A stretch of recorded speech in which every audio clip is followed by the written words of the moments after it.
Acclamons le Seigneur Jésus.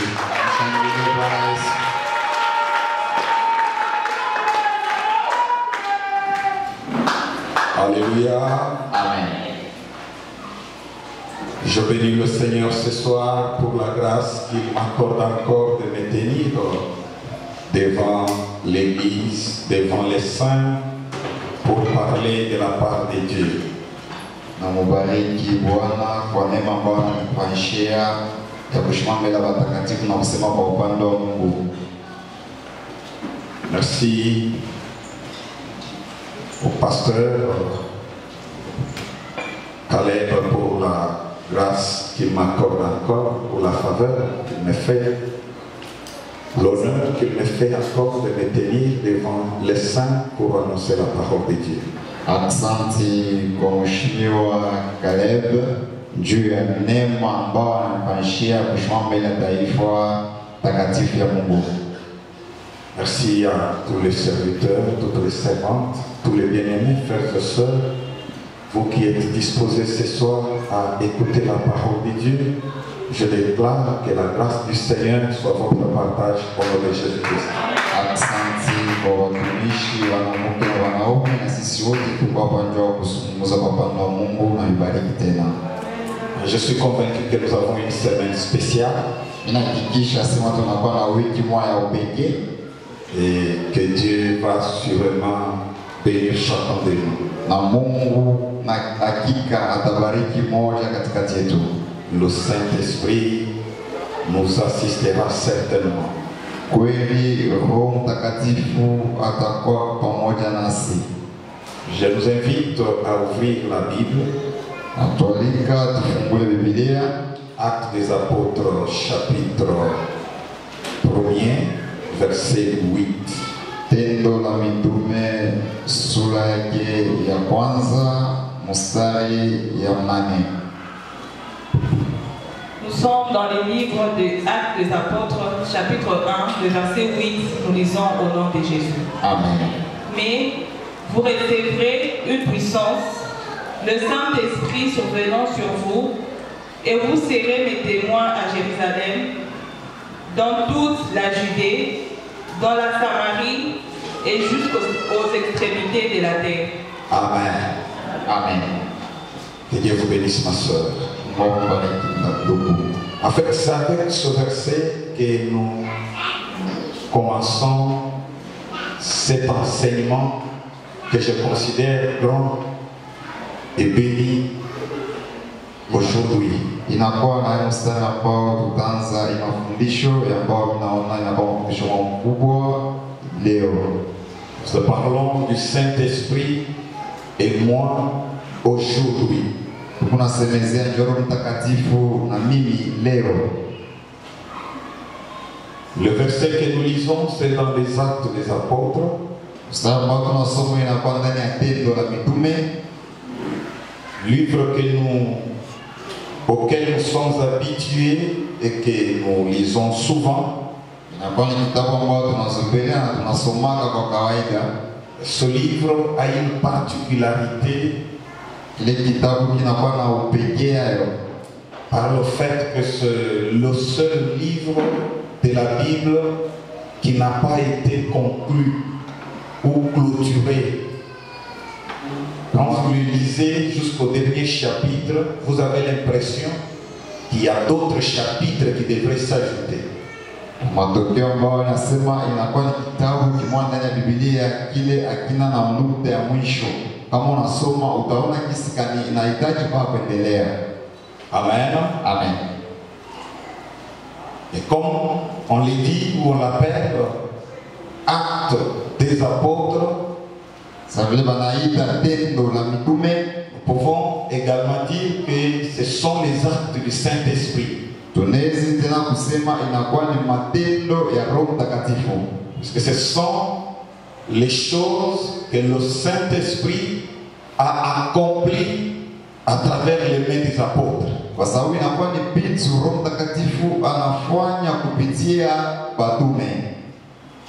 Jésus ayant accompli sa mission, il est retourné ou rentré auprès du Père. anarudia kwa Baba, mais il a promis que le consolateur viendra. analanga sema msaidizi atakuya, Il sera avec vous et vous enseignera toutes choses. atakuwa pamoja na mwe na atakufundisha kila kitu chote. Après Jésus, Kisha Yesu, ses disciples, sous l'inspiration du Saint-Esprit, wanafunzi wake kupitia usaidizi wa Roho Mtakatifu ont accompli tout ce qui est écrit dans les Actes des Apôtres. wanatimiliza vyote vile vishakuandikiwa ndani ya kitabu cha Tendo la Mitume. Alors, en écrivant ce livre, on ne l'a pas clôturé, puisque les actes du Saint-Esprit ne devaient pas seulement s'arrêter avec les apôtres. Kuandika kitabu bakweke nukta mwisho kwa sababu matendo ya Roho Mtakatifu hayakufie kuisha mpaka na mitume. Jésus lui-même avait dit, Yesu pekee alisema, si vous croyez en moi, kama unaniaminia mimi, vous ferez des choses plus grandes que celles que j'ai faites. utafanya vitu vya kupita hivi mimi nafanya. Il était convaincu Alikuwa na hakikisho que ses disciples, sous l'inspiration du Saint-Esprit, feront des choses qui seront codifiées dans la Bible comme les actes des apôtres. asema wanafunzi bake kupitia usaidizi wa Mtakatifu watafanya vitu vile vitajika Tendo la Mitume. Mais aussi ceux qui croiront au message qui sera prêché par les apôtres ou encore les disciples, ceux-là aussi, sous l'inspiration du Saint-Esprit, accompliront aussi des choses, des actes. Raison pour laquelle ce livre n'a pas été clôturé. On suppose que jusqu'à présent, il y a encore des actes à poser. Raison pour laquelle nous parlons du Saint-Esprit et moi aujourd'hui. Tukomana tunasema Roho Mtakatifu na mie leo. Amen. Amen. Amen. Amen. Donc le Saint-Esprit a encore des choses à faire avec moi aujourd'hui. Roho Mtakatifu ana vitu vya kufanya na mie leo. Il l'a fait avec Paul. Anafanya Il l'a na fait Paulo. avec Pierre. Anafanya na Petro. Alors, Sasa il a encore des choses à faire avec moi. iko tena vitu vya kufanya na mie leo. Et s'il fait avec moi, Na kama anafanya na s'il mie, fait avec toi, s'il fait avec lui, kama anafanya na alors le Saint-Esprit agit encore aujourd'hui avec nous. sasa Roho Mtakatifu ngareko na tena leo na shie.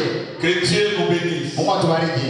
Alléluia. Amen. Alors Jésus, dans ce verset que j'ai toujours considéré spécial, Sasa Yesu ndani ya hii mstari ambao mimi naona ya upekee donne des instructions précises à ses disciples. eko naleta oda yenye hakika mbele ya Vous recevrez une puissance, le Saint-Esprit survenant sur vous, et vous serez mes témoins à Jérusalem, en Judée, à Samarie et jusqu'aux extrémités de la terre. Asema mtapokea Roho Mtakatifu na Roho atashuka juu yenu na mtanishuhudia kujide kusamari na kumwisho wa dunia.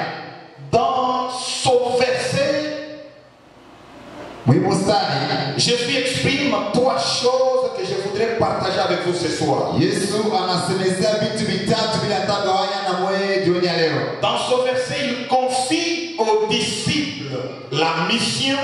Mwisheila anapatia wanafunzi wake kazi. Il détermine les objectifs à atteindre pour réaliser cette mission. Na anenda kuhesabia ile na kwa mashaba ile na vitu bafanya ndio kuweza kazi. Et il pourvoit les moyens pouvant permettre à réaliser cette mission. Na anatayarisha manamna ya basaidia ndio kutimiza hii kazi. Quelle est la mission qu'il donne aux disciples? Kazi gani anapatia wanafunzi? Il dit, lorsque le Saint-Esprit s'il viendra sur vous, Anasema ile wakati Roho Mtakatifu atakuwa juu yenu, vous recevrez la puissance. mtapokea nguvu. Et avec cette puissance, Na ile uwezo vous allez accomplir la mission mtatimiliza kazi qui est celle de témoigner. ile inakuwa ya kushuhudia. Amen. Amen. Vous serez mes témoins. Na mtanishuhudia. Amen. Amen. C'est même ça la raison pour laquelle il a voulu que le Saint-Esprit vienne vers nous. Ndio ile inakuwa sheria inahitaji Roho Mtakatifu akuwe kwetu. Pour que nous soyons des témoins. Ndio tuwe washuhuda wake. Un témoin, Ushuhuda c'est celui qui a vu qui a entendu, qui est sûr des faits tels qu'ils se sont déroulés. Jésus étant venu sur la terre, ayant accompli beaucoup de faits, il avait besoin de ceux qui peuvent parler aux autres ce qu'il a fait sur la terre. Alléluia. Amen. Alors, quand vous recevrez la puissance, c'est que Jésus dit, alors la mission accomplie, c'est d'être mes témoins. Amen. Amen. Alléluia. Amen. Ça veut dire parler de Jésus aux autres. Agir au nom de Jésus. Représenter Jésus auprès des autres. Il définit les objectifs. Il dit vous le ferez à Jérusalem comme premier objectif. En Judée comme deuxième objectif. À Samarie comme troisième objectif.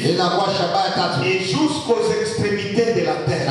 Ça veut dire quoi? Lorsque le Saint-Esprit viendra, si vous vous contentez de me témoigner seulement à Jérusalem, vous n'aurez pas accompli la mission. Donc vous avez des objectifs à atteindre. Ici à Jérusalem, dans toute la Judée, à Samarie et aux extrémités de la terre. Alors lui-même Jésus, le Saint-Esprit, rend maintenant les hommes capables d'accomplir ces objectifs.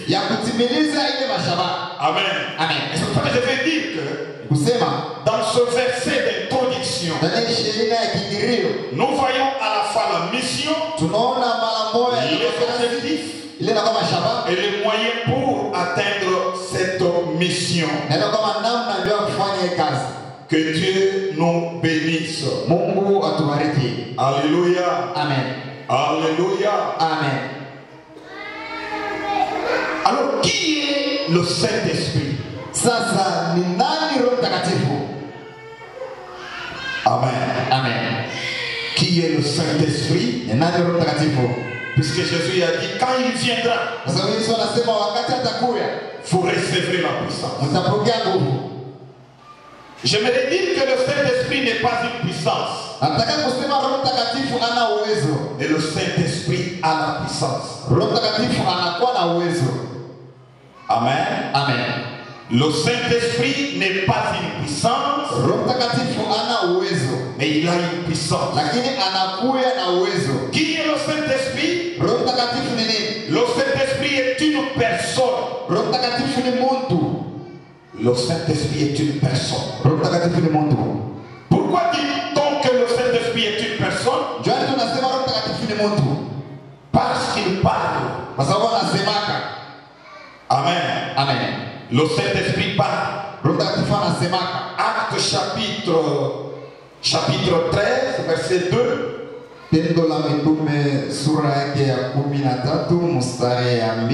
La Bible dit pendant qu'ils servaient le Seigneur dans leur ministère,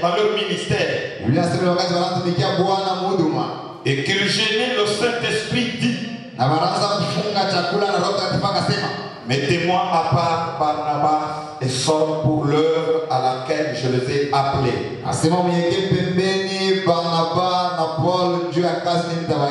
Le Saint-Esprit parle.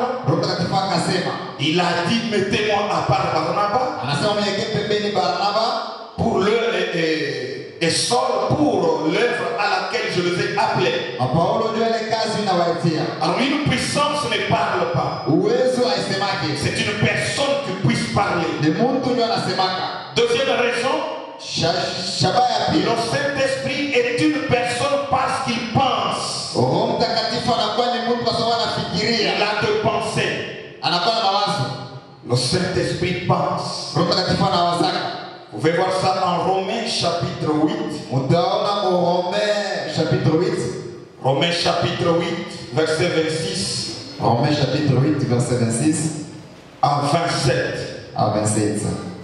Nous sommes dans les livres de Romains, chapitre 8, le verset 26 à 27, nous lisons au nom de Jésus.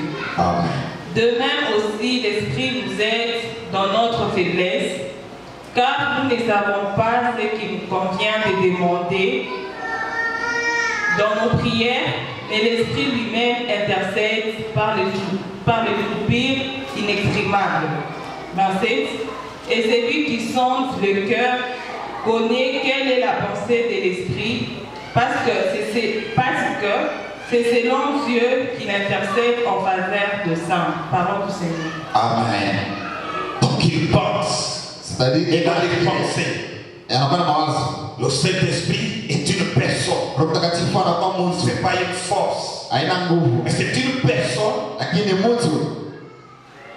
qui a une puissance. Troisième raison. Le Saint-Esprit est une personne parce qu'il éprouve les sentiments. Il éprouve les sentiments. Éphésiens chapitre 4, verset 30. Éphésiens chapitre 4, verset 30. La Bible dit: n'attristez pas le Saint-Esprit, par lequel vous avez été scellés pour les jours de la rédemption. Amen. Amen. Alléluia. Amen. Ça veut dire que par moments il s'attriste. Il se réjouit aussi. Il s'attriste. Il parle. Il peut garder silence. Donc c'est une personne. Amen. Amen. Amen. Alléluia. Amen. Le Saint-Esprit n'est pas un mouvement. Amen. Amen. Le Saint-Esprit n'est pas un vent, quand bien même il peut être représenté bibliquement par le vent.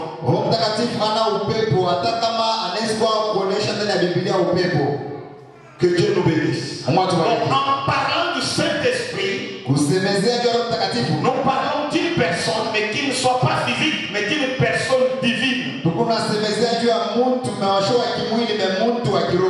Qui est le Saint-Esprit? Nous dirons aussi que le Saint-Esprit est Dieu. Le Saint-Esprit est Dieu. Acte chapitre 5, verset 3 à 4. Le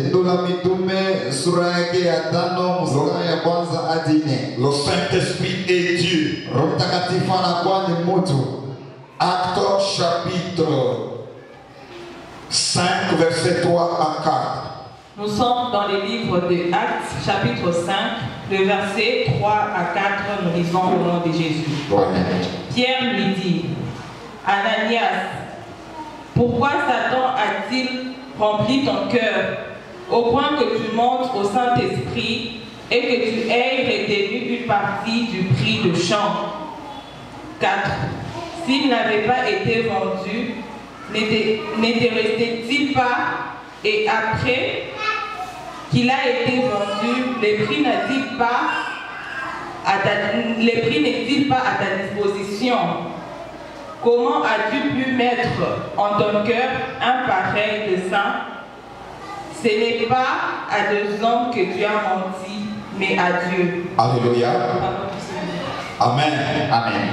Il dit: tu as menti au Saint-Esprit. Et vers la fin, il dit: puisque tu as menti au Saint-Esprit, ce n'est pas à des hommes que tu as menti, c'est à Dieu que tu as menti. Le Saint-Esprit est Dieu.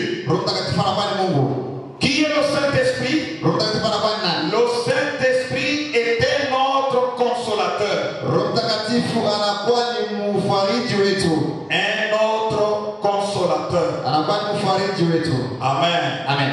Je veux que nous comprenions ces choses afin que nous puissions entrer en profondeur et que nous sachions ce que nous devons parler ou demander à Dieu.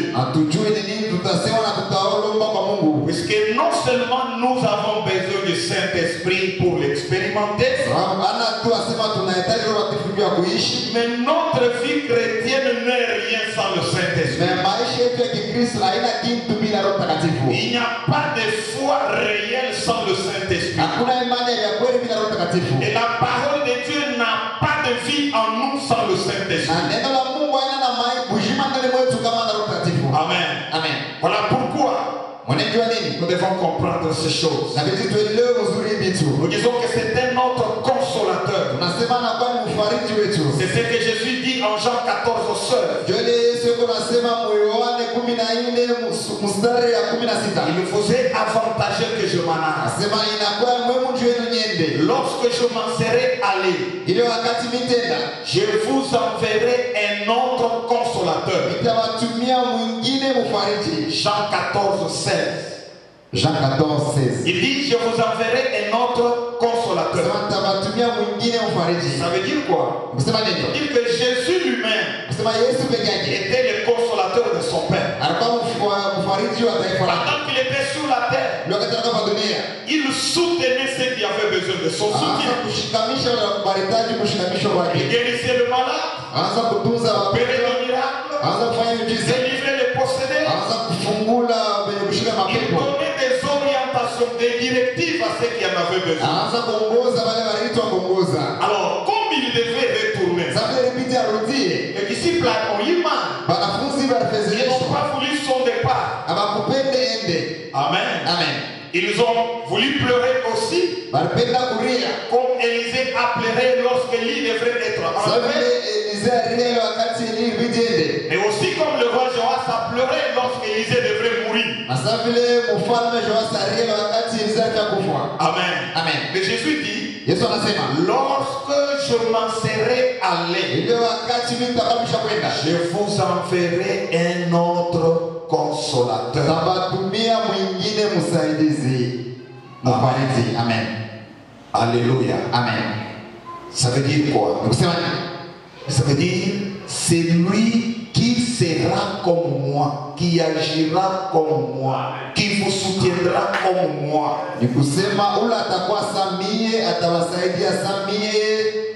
Ce que je faisais, quand il viendra, il le fera. C'est pourquoi on l'a appelé le Paraclet, qui signifie autre consolateur. Amen. Amen. Alléluia. Amen. Que Dieu nous bénisse. Alors, quel est le rôle du Saint-Esprit?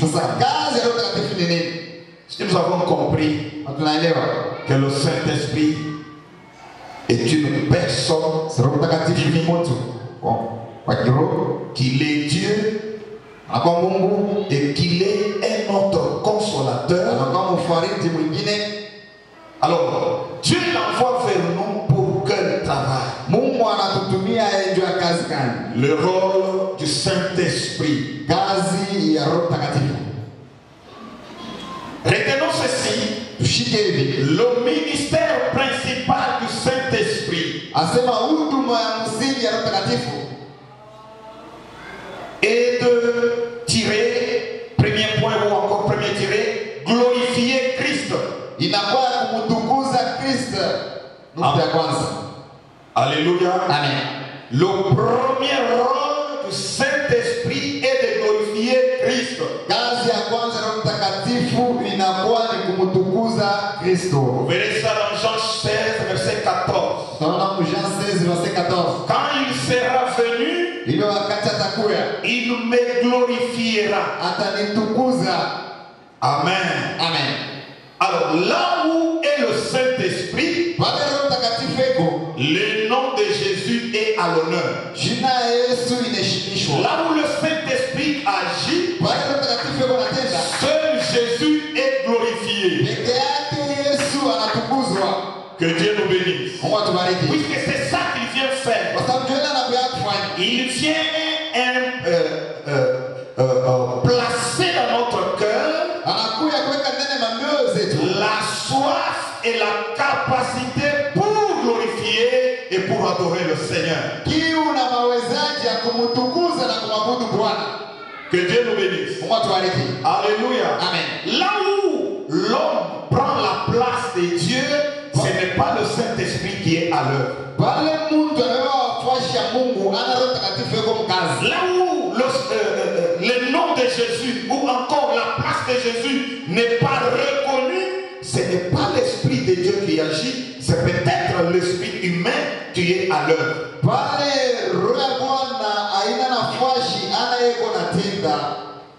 Que Dieu nous bénisse. Deuxième rôle, c'est de rendre témoignage de Christ. Rendre témoignage de Christ. Jean 15, verset 26. Jean 15, verset 26. Quand il viendra, il nous parlera de moi. Quand il parlera de Christ, le Saint-Esprit est préoccupé de nous parler d'un seul nom. C'est le nom de Jésus-Christ.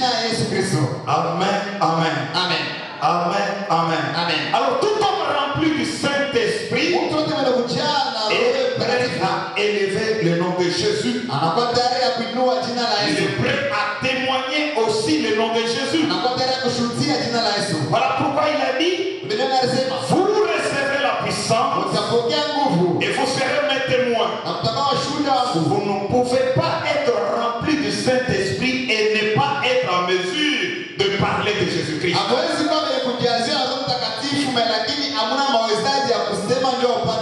À moins d'être rempli d'autres choses. Si c'est le Saint-Esprit qui vous remplit, il vous rendra prêt et capable de parler ne fût-ce que de Jésus. Amen. Amen. Alléluia. Amen. Dans le monde, on dit que c'est de la, en français, on dit que c'est de l'abondance. C'est dans la Bible. C'est de l'abondance du cœur que la bouche parle. Alors, si le Saint-Esprit nous remplit de sa présence, nous finirons de parler de Jésus partout et c'est ce que Dieu attend de nous.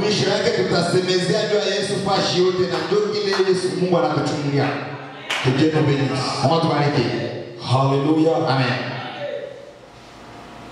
Troisième rôle, le Saint-Esprit viendra pour convaincre le monde. Convaincre le monde. C'est Jean chapitre 16, verset 8 à 10. Jean chapitre 16, verset 8 à 10. Il convaincra le monde du péché, de la justice et du jugement. Amen. Amen. Il convaincra qui? Le monde. Le monde, ce sont des hommes qui habitent sur la planète Terre,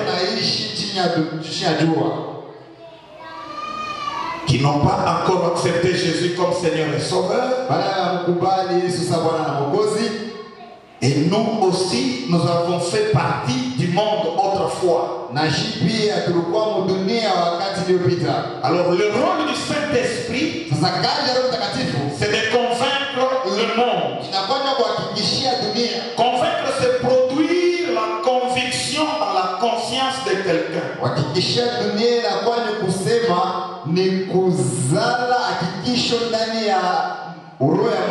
Pour lui dire que tu n'es pas encore sauvé, tu seras jugé et condamné à la mort. Il faut aller vers celui qui peut te justifier. Il y a la justice, c'est Jésus.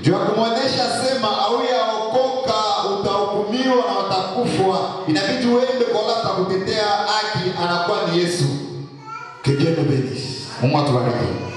Amen. Amen. Le Saint-Esprit convainc le monde. Je peux le dire que le Saint-Esprit nous convainc. S'il y a des choses qui nous poussent à faire pour Dieu,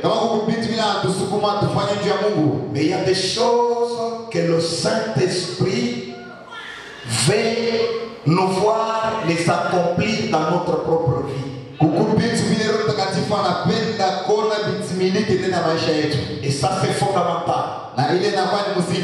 La conviction de quoi? Du péché. Donc le Saint-Esprit vient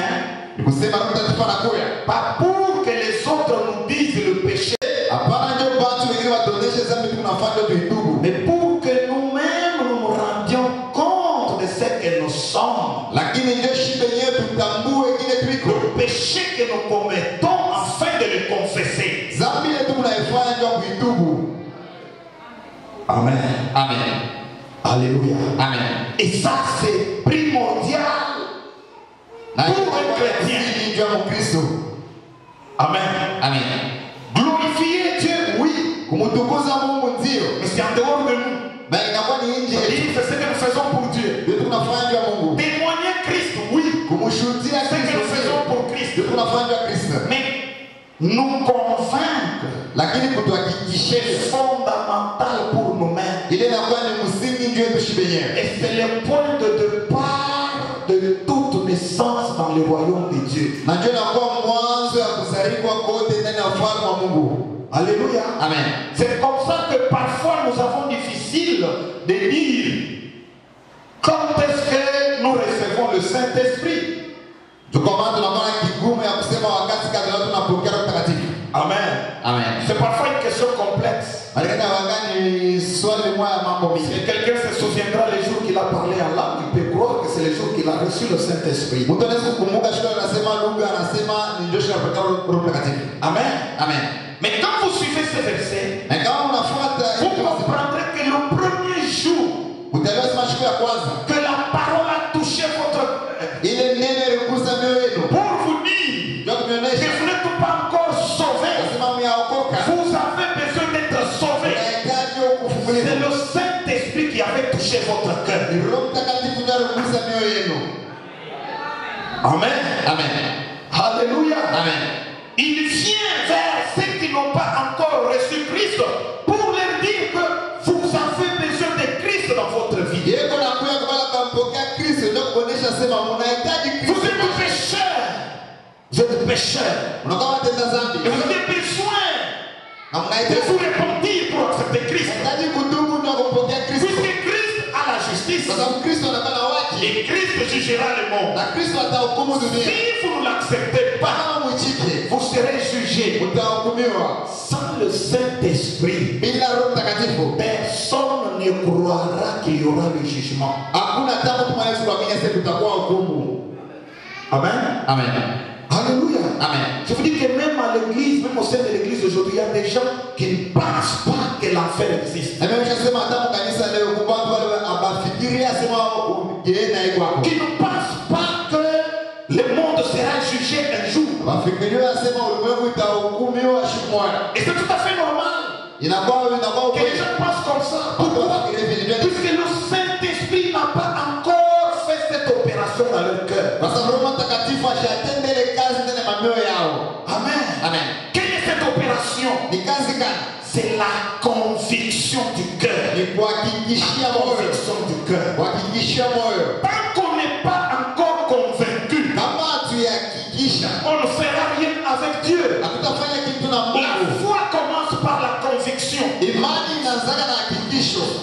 Quand Dieu a parlé à Abraham, Wale wakati Mungu alisema na Abraham, sors de ton pays, de anasema la maison de ton père. kijiji chako ya kijiji Va là où moi Dieu je cha t'envoie. baba yako, uende kule mimi Mungu nakutuma. Je ferai de toi une grande nation. Nitakufanya taifa kubwa. Abraham était convaincu que c'est Dieu qui m'a parlé. Abraham anahakikisha sema ni Mungu ananisemezea. C'est Dieu qui me sort de la maison de mon père. Mungu ananitosha ndani ya nyumba ya baba Et yake. c'est Dieu qui me fait marcher vers une terre que seul lui connaît. Ni Mungu ananipeleka ndani ya ulongo ule mwenye ajua. Sans la conviction, il ne pouvait pas marcher avec Dieu. Bila hakikisho aishindwa kutembea na Mungu. Que Dieu nous bénisse. Mungu atubariki. Alors je voudrais savoir ce soir, Nataka nijue jioni ya leo. est-ce que le Saint-Esprit te convainc aussi que Christ est Seigneur?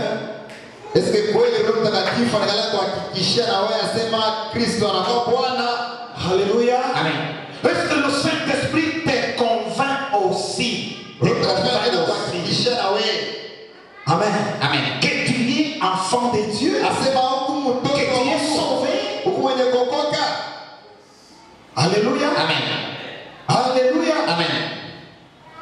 La conviction s'il n'est pas là, Hakikisho kama inako. ça veut dire que l'Esprit de Dieu n'est pas là. Ni kusema roho ya Bwana inapo. L'Esprit de Dieu témoigne à notre esprit que nous sommes enfants de Dieu. Roho ya Mungu inashuhudia na roho yetu On n'a pas besoin de la révélation d'un prophète pour savoir que vous êtes enfant de Dieu. Frère, quand je vous regarde, je me montre, vous aimez Dieu depuis votre enfance. Mais les gens de ce monde ne vous aiment pas. Mais Dieu dit qu'il va vous faire ceci, va vous faire cela. Et puis vous vous dites que non, je suis enfant de Dieu. Les prophètes ont toujours prophétisé que je suis enfant de Dieu. Non, l'assurance vient de vous, il ne vient pas du prophète. L'Esprit de Dieu témoigne dans ma conscience que je suis né de nouveau, j'appartiens à Dieu.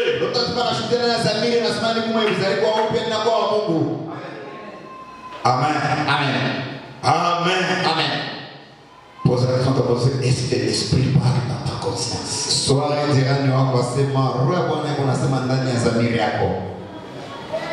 Amen. Amen. Il y a des gens qui font des choses selon ce qu'ils entendent dans leurs oreilles, mais leur conscience est plus insensible à l'Esprit de Dieu. Je vous aimerais vous dire ceci, même si le Saint-Esprit peut utiliser nos mains lorsque nous imposons sur les malades, ils sont guéris. Je vous dis qu'avant qu'il ne touche nos mains, il commence par opérer notre cœur, notre conscience.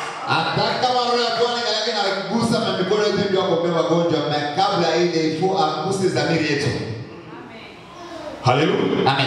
Si vous avez la malchance d'être touché par les mains sans être affecté dans la conscience, vous n'irez pas loin avec Dieu.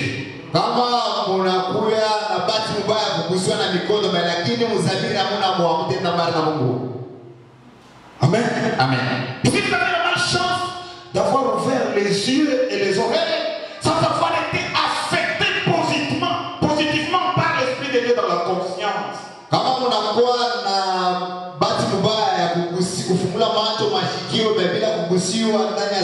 Vous risquez d'aller de scandale en scandale, puisque ce que vous faites, même lorsque ce n'est pas en dehors, même lorsque c'est en dehors de la parole de Dieu, la conscience ne vous reprochera de rien. Même lorsque le Saint-Esprit parlera dans votre conscience, vous ne comprendrez rien, puisque vous êtes insensible à la voix de l'Esprit.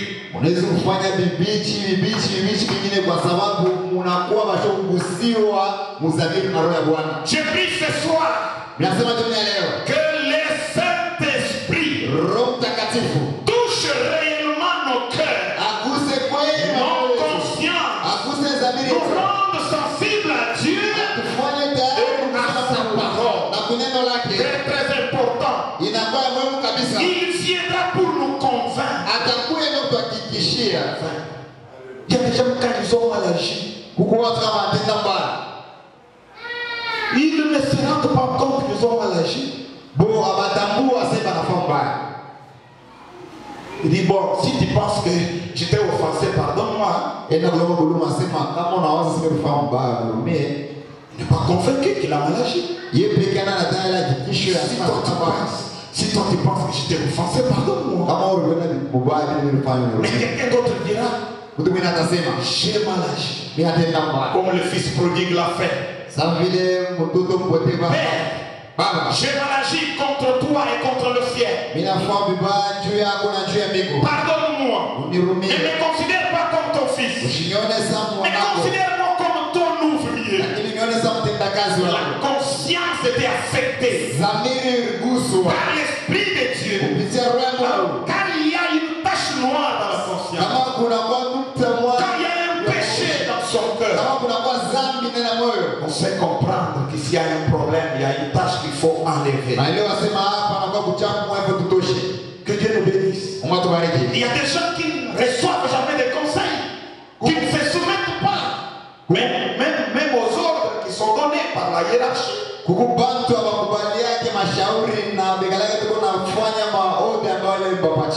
Si la conscience n'est pas affectée par l'Esprit de Dieu, même les oreilles ne seront pas sensibles à la voix qui vient d'en haut.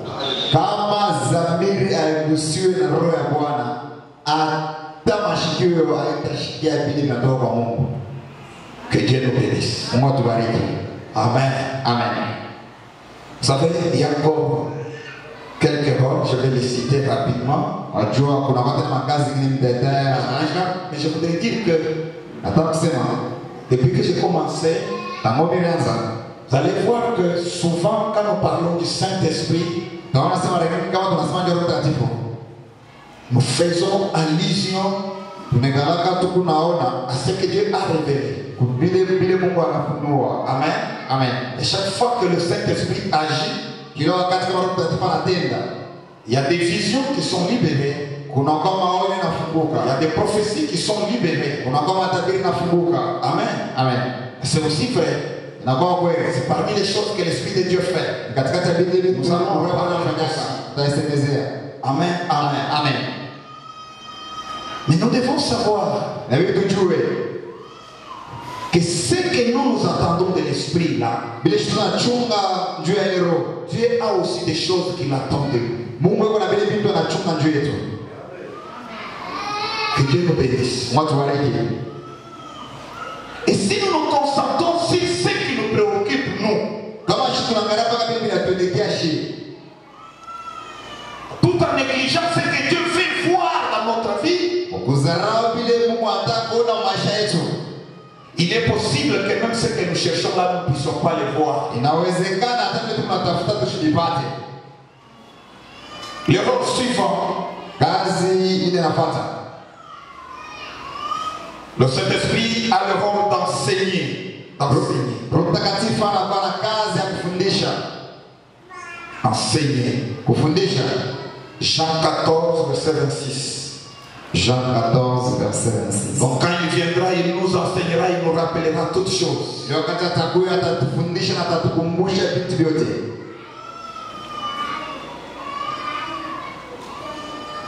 L'autre rôle, il nous annonce le futur.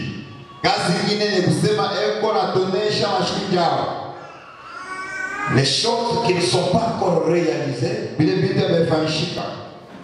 le Saint-Esprit peut nous le révéler. Pour anticiper le plan du diable, mais aussi il peut nous préparer par rapport aux événements futurs pour que nous puissions prendre des dispositions.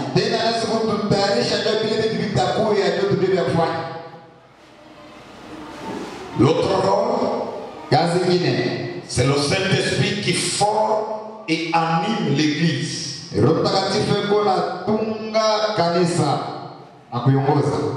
Amen. Amen. Si l'Église existe, c'est par le Saint-Esprit.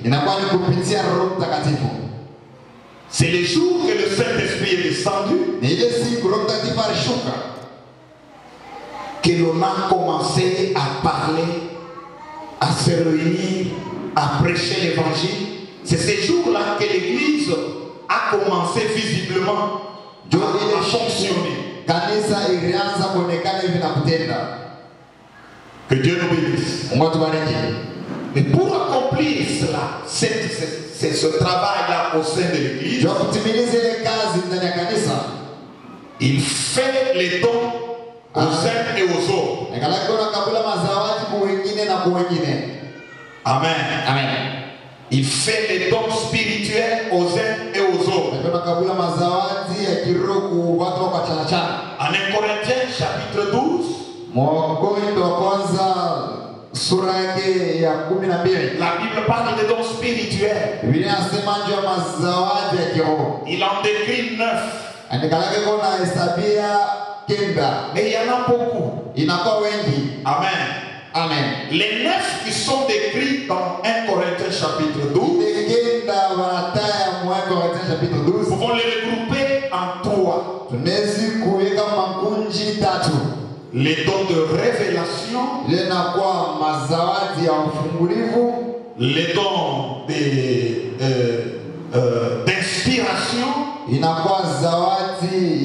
d'inspiration et les dons de puissance. Que Dieu nous bénisse. Alléluia. Amen. Parmi les dons de puissance, vous avez les dons de la foi, vous avez les dons de guérison, Vous avez les dons de miracle. zawadi ya miujiza.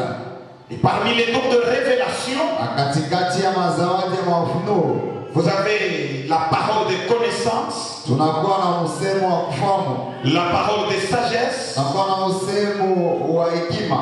Vous avez également le discernement des esprits. Tunakuwa tena na kutambua maroho. Alléluia. Amen. Et parmi les dons d'inspiration, Katikati ya mazawadi ya inspiration, vous avez la prophétie, tunakuwa na matabiri, le parler en langue, tunakuwa na kusema lugha, l'interprétation des langues. tunakuwa kufafanusha malugha. Alléluia. Amen. Si Dieu nous accorde l'occasion, on essayera peut-être dans les jours qui viennent de dire un mot sur chacun de ces dons. Kama mwatupacha bahati mashukuru tunaenda tutasemezea kitu juu ya kila zawadi yote. Alléluia. Amen. Et ça c'est classique. Na hii inakuwa Et kawaida. il y en a plus que ça. Mais kuna kwa vingine ya kupita hapa. Vous en expérimenterez plus que ça. Mtaisha kupita hapa. Alléluia. Amen. Puisque le Saint-Esprit a le rôle de former et d'animer l'église, Kwa sababu mtakatifu anakuwa na kazi ya kutunga Alors, kuongoza kanisa. il permet que les membres de l'église soient équipés avec des dons. Nikalake kuna ruhusu asema bana namba kanisa bakwe na mazawadi. Alors si nous disons que Saint-Esprit est moi aujourd'hui, Kama tunasema Roho Mtakatifu na mimi leo, ça veut dire que nous sommes en train également de désirer que le Saint-Esprit se manifeste aussi dans notre vie par les dons spirituels. kusema tunahitaji nasi pia Roho Mtakatifu aonekane maisha yetu kupitia mazawadi. Puisque nous sommes membres de l'église Kwa sababu tunakuwa na namba ya kanisa et que nous avons une mission à accomplir. na tunakuwa na kazi ya kutimiliza. Comme Jésus a dit, Yesu alisema, lorsque le Saint-Esprit leo viendra, wakati Roho Mtakatifu atakuja, alors vous recevrez puissance. sasa mtapokea nguvu. Et là, vous me témoignerez. Na pale ndio mtanishuhudia. Amen. Amen. Nous avons besoin des dons spirituels pour témoigner. Tunahitaji mazawadi ya kiroho ya kushuhudia. Alléluia. Amen. Et ça, c'est Dieu qui fait ces choses. Na ile ni Mungu anafanya vile C'est vitu. Dieu qui accorde le Saint-Esprit. Mungu anapatia Roho C'est Mtakatifu. Dieu qui équipe les uns et les autres. Anapatia wengine hao pamoja. Et je prie ce soir, Naomba jioni ya leo qu'ayant compris ce que signifie le Saint-Esprit, nimeshakuelewa ni nini na Roho Mtakatifu. ayant compris également Shakuelewa tena les rôles que joue le Saint-Esprit, Roho Mtakatifu anafanyaka. que nous ayons également le temps de désirer cela dans notre vie. Tukue tena na wakati ya kuhitaji maisha yetu. Amen, amen, Amen. alléluia. Amen. Il y a des choses Huku wetu que vous ne ferez pas sans l'aide du Saint-Esprit. bila mwezi kufanya bila usaidizi wa Roho Mtakatifu. Que Dieu nous bénisse. Mungu atubariki. On peut apprendre beaucoup de choses comme nous les apprenons ce soir. Tunaweza kujifunza vitu vya mingi vile tunajifunza. Si le Saint-Esprit ne vous aide pas, vous ne vivrez rien et vous ne ferez rien. Kama Roho Mtakatifu asinisaidie, hamtaishi kitu na Voilà kufanya pourquoi, kitu. voilà pourquoi Jésus dit, Ndio kama Yesu anasema, sans moi, vous ne pouvez rien faire. asema bila mimi hamwezi kufanya kitu. Alors quel est le souci de Dieu ce soir? Ile mania ya Mungu inakuwa ni nini? Est-ce que c'est d'apprendre seulement que le Saint-Esprit est Dieu? Ni kujifunza tu asema Roho Mtakatifu anakuwa Mungu. Mais c'est aussi de vivre le Saint-Esprit dans notre vie. Inakuwa tena ni kuishi Roho Mtakatifu maisha yetu. D'expérimenter le Saint-Esprit dans notre vie. Na kuishi Roho Mtakatifu maisha yetu. S'il touche des consciences, Kama anagusa dhamiri, il touche aussi ma conscience. anagusa na dhamiri yangu. Si le Saint-Esprit parle, Roho Mtakatifu anasemaka, qu'il me parle aussi. zungumzie na mie. Alléluia. Amen. Si le Saint-Esprit était notre consolateur, Roho Mtakatifu anakuwa mfariji wetu. alors qu'il me console aussi. Anifariji na mie. Puisqu'un autre consolateur, Sasa mfariji c'est mwingine. celui qui guérit comme Jésus guérissait. Unamtunza sasa vile Yesu anaweza kufanya. Celui qui opère le miracle comme Jésus les opérait. Yule anafanya miujiza sasa Yesu anaweza kufanya. C'est celui qui peut aussi délivrer comme Jésus délivrait. Unaweza kufungula sasa vile Yesu anaweza kufungula. Amen, amen. Amen. Le Saint-Esprit et moi aujourd'hui. Roho Mtakatifu nami leo. Alléluia. Amen. Lorsque nous parlons du Saint-Esprit, Ndio wakati tunasemezea Roho Mtakatifu. c'est comme si nous sommes en train de parler de l'actualisation de la puissance de Dieu. Inakuwa sasa tunarudisha upya uwezo wa Mungu leo. Au lieu de dire que Dieu avait fait, Kabla ya kusema Yesu alifanya Dieu avait créé. Mungu alimbaka. Quand on parle du Saint-Esprit, sommes en train de dire Tunasema que Dieu est sur le point de faire encore. nasema Mungu anakuwa tayari Il kufanya est sur le point d'agir anakuwa encore. tayari kutenda Il tena est sur le point de créer encore. anakuwa tayari kuumba tena. Amen. Amen. Amen. Alléluia. Amen. Alléluia. Amen. Alléluia. Amen. Dieu ne fait rien sans le Saint-Esprit. Mungu asifanyike kitu bila Roho Mtakatifu. Que Dieu nous bénisse. Mungu atubariki. Pourquoi la Bible dit Ndio Biblia inasema les trois sont d'accord. asema wote watatu L'esprit, wanakuwa pamoja. le sang, l'eau. Les trois sont d'accord. Wote vinakuwa pamoja. Dieu ne fait rien sans son esprit. Mungu asifanyike kitu bila Roho yake. Même quand il a voulu créer le monde, Hata kama anataka kuumba dunia, l'esprit était là. Roho alikuwa pale. Amen. Amen. La Bible dit qu'il couvrait toute la surface de la terre. Biblia inasema alifinika maji yote. Amen. Amen. Il était là mais il ne faisait rien. Alikuwa pale mashamba kufanya kitu. Puisque l'esprit aussi ne fait rien sans la parole. Kwa sababu Roho naye afanyike kitu bila neno. Amen. Amen. Dieu ne fait rien sans l'esprit. Mungu afanyike kitu bila Roho. Et l'esprit ne fait rien sans la parole. Roho afanyike kitu bila neno. L'esprit était là. Roho alikuwa pale. La terre était informe et vide. Bulongo bilikuwa bila Il y mfano. avait des ténèbres partout. Kulikuwa giza fashote. L'esprit n'a rien fait. Roho afanye kitu. Mais lorsque Dieu a parlé, Ile wakati Mungu alisema. lorsque Dieu a parlé, Ile wakati Mungu alisema. il a dit que la lumière soit. Il y a une complicité vraiment terrible entre les trois. Kuungana kwa mastrajabu katika vitu vitatu. Que Dieu nous bénisse. Mungu atubariki. Que Dieu nous bénisse. Mungu atubariki. Alors comme il l'a fait au commencement, Sasa vile alifanya mwanzo, qu'il le fasse encore ce soir. haifanye tena dunia leo. Alléluia. Amen. Il a dit Anasema que la terre bulongo se sépare des eaux. yachane na maji. La terre se sépare des eaux. Na bulongo kunachana na maji. Aujourd'hui, Leo les géographes regardent la terre. wale wa geografia wanaangalia Ils nous bulongo. disent que la terre est ronde. Basi bulongo unabaki viringo. Alors qu'en Genèse, on nous dit qu'au commencement, Sasa kwa mwanzo anasema elle était informe et vide. asema ilikuwa bila mfano. Parfois, c'est aussi votre vie Baada ya maisha qui yetu paraît sans forme ile et vide. inaonekana bila mfano. C'est parfois aussi l'aspect de votre famille Mara nyingine inaweza kuwa jamaa qui paraît sans forme et vide. ile inakuwa bila Mais mfano. puisque Dieu parle ce soir, Na Mungu anasema le leo Saint-Esprit donnera la forme qu'il faut à votre vie. Mtakatifu atapatia hali na Il sehemu ya maisha yenu. donnera la forme qu'il faut à votre famille. Atapatia mfano na sehemu ya jamaa yenu. Nous croyons que le Dieu qui a créé l'univers est le même qui agit encore aujourd'hui. Tunaamini asema Mungu mwenye kuumba mbingu na dunia ni peke yake tunatenda tena leo. Jésus a dit que mon Père agit jusqu'à présent et moi aussi j'agis. Yesu anasema Baba unatenda hadi hapa sasa mimi kunatenda. Il est le même hier, aujourd'hui et éternellement. Anakuwa yule yule jana leo na milele. Il n'est pas un homme pour mentir, Hata mtu ndio pas kudanganya. un fils de l'homme pour se tromper. Mwana wa mtu ndio Ce kudanganya. qu'il dit, il le fait. Kila anasema anakifanya. Il a dit dans sa parole, Anasema j'agirai. Asema Et qui s'y opposera? na watashika. Qui s'y opposera? Banani wao watapinga. Ce soir, Dunia leo. je crois Ninaamini. que Dieu agira. Mungu Que le anatenda. Saint-Esprit sera à l'œuvre Utatoa dans mkate.